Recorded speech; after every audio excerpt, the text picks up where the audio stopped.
मुझे नहीं लगता कि खड़गे के पास इतनी बड़ी ताकत है यहाँ पर कि वो सोनिया गांधी को कोई जिम्मेदारी देकर बोले कि आपको ये करना है, यहाँ पर प्रचार करने, इस जगह पे पहुँचना है। जो परिवार का एक जो धब्बा था उसको ख़त्म करने के लिए मल्लिकार्जुन खड़गे को अध्यक्ष बनाया, लेकिन उसके बावजूद भी ये बात तय है कि पार्टी पर कहीं ना कहीं गांधी परिवार का जो वर्चस्व है वो बना रहेगा।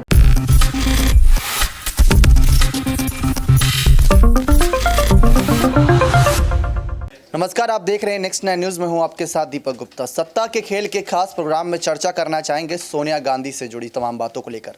सोनिया गांधी समय खामोशी यहां पर कह सकते हैं पूरी तरीके से साधी हुई हैं, कोई भी बयान देती नज़र नहीं आ रही। और देखा जाए कांग्रेस पार्टी के अगर अध्यक्ष की लिस्ट को, तो सोनिया गांधी सबसे लंबे वक्त तक अध्यक्ष पद पर थी। और ऐसे में उन्होंने क्या किया ये आप सब जानते हैं। कई विधानसभा चुनाव हारे और बहुत कम विधानसभा चुनाव जीतते नजर आए। लोकसभा चुनाव की जीत का सपना तो छोड़ ही दीजिए, मनमोहन सिंह को आगे करा था, वो एक कहीं ना कहीं अच्छा काम किया था। मनमोहन सिंह को देश ने काफ़ी सराहा था, बोलते कम थे लेकिन उनकी बातों को फिर भी सुना था। ये अपने आप में चर्चाओं का विषय था। लेकिन पीएम मोदी के खिलाफ सोनिया गांधी को कैसे इस्तेमाल किया जाएगा, ये जिम्मेदारी मल्लिकार्जुन खड़गे सौंपेंगे, क्योंकि अब मल्लिकार्जुन खड़गे अध्यक्ष हैं। मल्लिकार्जुन खड़गे की अध्यक्षता में अभी तक कांग्रेस पार्टी बेबाकी तरीके से विपक्षी पार्टियों को, खासकर मोदी सरकार को अडानी के मामले पर घेर पाने में कामयाब रह रही है। लेकिन बात सिर्फ सामने वाली पार्टी को कमज़ोर करने की नहीं, बाकी पार्टियों को अपने साथ लाने की भी है। कांग्रेस पार्टी का देखा जाए यूपीए गठबंधन बहुत ज़बरदस्त रहा था जब तक सोनिया गांधी थी। उनके साथ मायावती भी आ जाती थी, ममता भी समर्थन करती थी, शरद पवार भी समर्थन करते थे और कहीं ना कहीं मुलायम सिंह यादव भी उनके समर्थन में आ ही जाते थे, क्योंकि वो सब बीजेपी के खिलाफ थे। लेकिन इस बार सबके सुर बदले नजर आ रहे हैं और ये सब राहुल गांधी की अध्यक्षता के बाद से हुआ। राहुल गांधी ने अपने ही फैसले चलाए और वो फैसले बाकी पार्टियों को पसंद नहीं आए। जैसे मुलायम के जाने के बाद अखिलेश के फैसले कुछ नेताओं को पसंद नहीं आए, वैसे यहाँ पर राहुल गांधी की भी छवि बन गई थी। लेकिन सोनिया गांधी की जरूरत पड़ेगी लोकसभा चुनाव में, क्योंकि लोकसभा चुनाव एक ऐसा रण बन चुका है जहां पर कांग्रेस पार्टी को अपने हर एक, कह सकते हैं, बड़े बड़े नेताओं की जरूरत पड़ेगी जो चुनाव लड़ रहा है और जो चुनाव नहीं भी लड़ रहा है। तो ऐसे में सोनिया गांधी की जिम्मेदारियां क्या होंगी, क्या सोनिया गांधी को जिम्मेदारी देने के बाद क्या वो आगे आ भी पाएंगी? सबसे पहली जानकारी आपको दे दें कि एक बड़ा झटका हमें भी लगा कि सोनिया गांधी को त्रिपुरा चुनाव में स्टार प्रचारकों की लिस्ट से भी हटा दिया गया। तो ये अपने आप में चौंका देने वाली बात है।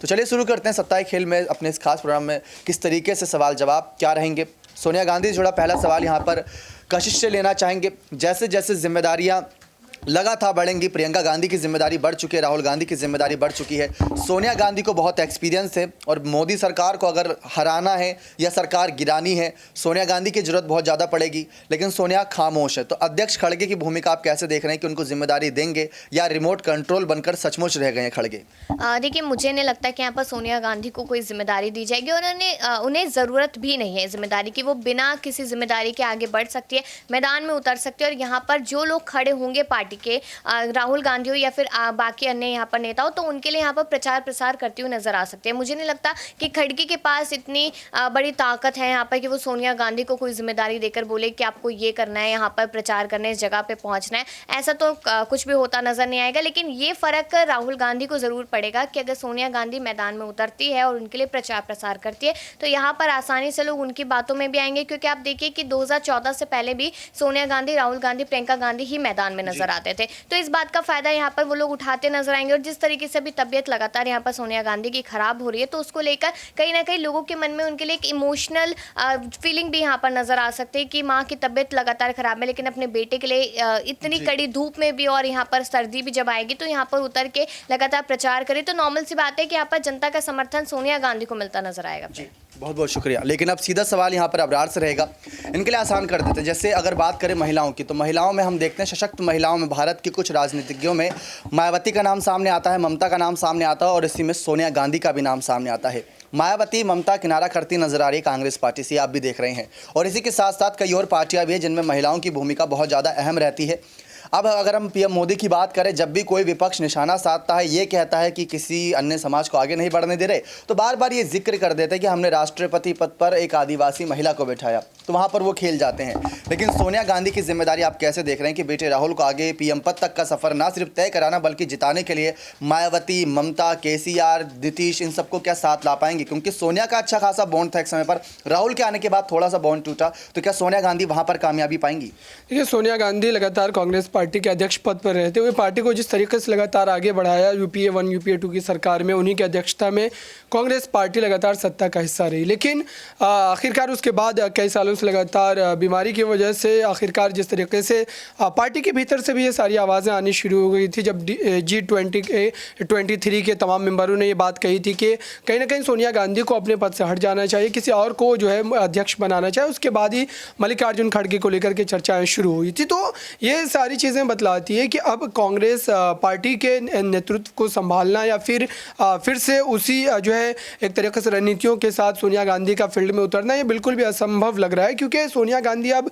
राजनीतिक मंचों पर भी नज़र नहीं आती, चाहे वो कांग्रेस पार्टी के किसी भी राज्य में हो। तो ऐसे में ये कह सकते हैं कि अब राहुल गांधी और पार्टी के जो राष्ट्रीय अध्यक्ष हैं उन्हीं के हाथों में तमाम जिम्मेदारी है कि वो पार्टी को आने वाले 2024 के आम चुनाव में किस तरीके से जो है ज़्यादा सीटों से जो है जितवा पाते हैं और फिर सत्ता में वापसी करवाते हैं। क्योंकि इस समय भारतीय जनता पार्टी लगातार जिस तरीके से पारिवारिक मुद्दों को लेकर के कांग्रेस पर दबाव बनाने की कोशिश करती रहती है, इसी वजह से कांग्रेस ने जो परिवार का एक जो धब्बा था उसको ख़त्म करने के लिए मल्लिकार्जुन खड़गे को अध्यक्ष बनाया। लेकिन उसके बावजूद भी ये बात तय है कि पार्टी पर कहीं ना कहीं गांधी परिवार का जो वर्चस्व है वो बना रहेगा। तो देखते हैं कि सोनिया गांधी की गैर मौजूदगी में उनके लगातार पार्टी से दूरी बनाए रखने के बावजूद भी क्या यहाँ पर राहुल गांधी उनकी उस कमी को पूरा कर पाएंगे, और क्या विपक्षी एकजुटता को लेकर जो लगातार वो एक बड़ी यात्रा को लेकर के चल रहे थे, हालांकि उसमें कोई बड़ी सफलता उनको नहीं मिली है, क्योंकि जो उत्तर भारतीय तमाम बड़े विपक्षी नेता है वो अभी उनके साथ बिल्कुल भी नजर नहीं आ रहे। तो ये उनके लिए एक बड़ी चुनौती है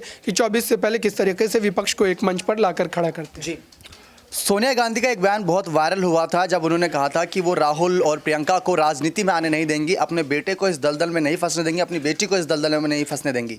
लेकिन राहुल की जब भारत जोड़ो यात्रा सफल हो गई थी, लोग उनके साथ जुड़ रहे थे, लोग उनको पसंद कर रहे थे, लोग उनको सुनना चाह रहे थे, तो सबसे बड़ी मुस्कान सोनिया गांधी के चेहरे पर थी। तो जज्बात तो बदल गए, लेकिन जिस तरीके से अब ख्यालात बदल रहे हैं और उन बदले ख्यालों के जरिए क्या मायावती ममता को साथ ला पाएंगी, ये भी एक सवाल रहेगा। क्योंकि मायावती ने ऐलान कर दिया कि वो अलग चुनाव लड़ेंगी। ममता बनर्जी राहुल के साथ आने से कतराएंगे, क्योंकि सर्वे में खुलासा हुआ कि दूसरे नंबर पर यहाँ पर सबसे ज़्यादा सक्रिय नेताओं में से एक हैं ममता बनर्जी, प्रधानमंत्री पद के लिए केजरीवाल के बाद। तो कपिल सर से यहाँ पर सीधा सवाल इसी मुद्दे पर रहेगा कि सोनिया गांधी को क्या समझ लिया जाए कि अब वो राजनीति में कम सक्रिय नजर आएंगी, क्योंकि यहाँ पर हम कयास ज़्यादा लगा रहे हैं, लेकिन सोनिया गांधी की भूमिका भी बहुत अहम रहने वाली है। और हम देखते हैं जहाँ सोनिया गांधी रहती हैं वहाँ पर उन्हें सशक्त महिलाओं के तौर पर देखा जाता है। भले ही लोग उनके भाषण ना सुने ना समझें, लेकिन एक महिला के तौर पर समझते हैं कि हाँ, इस महिला ने यहाँ से यहाँ तक का सफ़र तय किया, अपने पति को खोया, अपने बच्चों को आगे बढ़ाया, लगभग अपना जीवन हमेशा समाज सेवा के लिए रखा। तो उसको आप किस तरीके से देखते हैं? बिल्कुल, सोनिया गांधी की बात चल रही है तो उसमें एक बड़ी बात यह भी आती है कि जिस तरीके से उन्होंने राष्ट्रीय अध्यक्ष के तौर पर पहले ही पद छोड़ दिया था,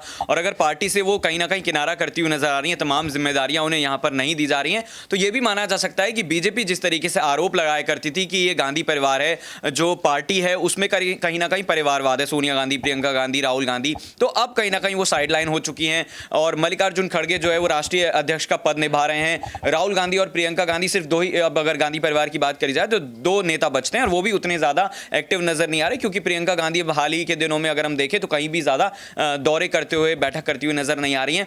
तो कहीं ना कहीं अब बीजेपी जिस तरीके से आक्रामक नजर आती थी गांधी परिवार के ऊपर या फिर कांग्रेस पार्टी को लेकर, जिस तरीके से वो राजनीतिक अगर चुनाव में उतरती थी तो हमला बोलती थी, अब कहीं ना कहीं ऐसी चीज़ें तमाम होती हुई मुझे लगता है कि मुश्किल ही नजर आएंगी, और इससे कहीं ना कहीं चुनाव में फायदा होगा। तो मल्लिकार्जुन खड़गे जिस तरीके से राष्ट्रीय अध्यक्ष बने हैं उसके बाद से लगातार वो फैसले लेते हुए नजर आ रहे हैं। और सोनिया गांधी की जहां तक बात है तो इंपॉर्टेंट फैक्टर ये भी है कि वो बार बार जो है वो कुछ वक्त बाद बीमार पड़ जाती हैं, तो ये भी कहीं ना कहीं देखते हुए इस तरीके के फैसले लिए जा रहे हैं। लेकिन आपको याद दिला दें कि 2022 का जब विधानसभा चुनाव हुआ था, तो उस 2022 के विधानसभा चुनाव के दौरान मुलायम सिंह यादव मंच पर थे, चाहे भाषण ना दे रहे हो, चाहे कोई ऐलान ना कर रहे हो, लेकिन वो मंच पर थे, उनका रहना ही काफ़ी था, ये हम सब ने देख लिया था। तो ठीक वैसी ही भूमिका अब सोनिया गांधी की बन चुकी है, और सोनिया गांधी को वही मंच अपने बेटे राहुल गांधी को देना है, अपनी बेटी प्रियंका गांधी को देना है, जो उन्होंने दे दिया है, बखूबी काम भी कर रहे हैं, और अब तो छवि भी बदल चुकी है। लेकिन सोनिया गांधी जिस तरीके से यहाँ पर तमाम सहयोगियों ने बताया कि बीमार रहती हैं, समय समय पर उनको इलाज की भी जरूरत पड़ती है। हमने हाल ही के अभी गुजरात और हिमाचल चुनाव के दरमियान भी देखा कि हिमाचल में मौजूद थी, लेकिन बीमारी की वजह से वो जनसभा करने के लिए नहीं आ पाए। लेकिन मल्लिकार्जुन खड़गे, जैसा कि हमने कहा कि वो अपनी छवि खुद खराब करना नहीं चाहेंगे, वो अपनी छवि को बदलना चाहेंगे, और वो भी चुनावी रिजल्ट में अपना ज़्यादा से ज़्यादा परसेंटेज ऑफ जीत का आंकड़ा लाना चाहेंगे। तो ऐसे में सोनिया गांधी की इंपॉर्टेंस बहुत रहने वाली है। भले ही वो मंच पर ना जा सके, लेकिन पर्दे के पीछे की भूमिका वो किस तरीके से अदा करती हैं देखना बेहद दिलचस्प रहेगा। बने रहे चैनल के साथ, ऐसी और तमाम जानकारियों के लिए बहुत बहुत धन्यवाद।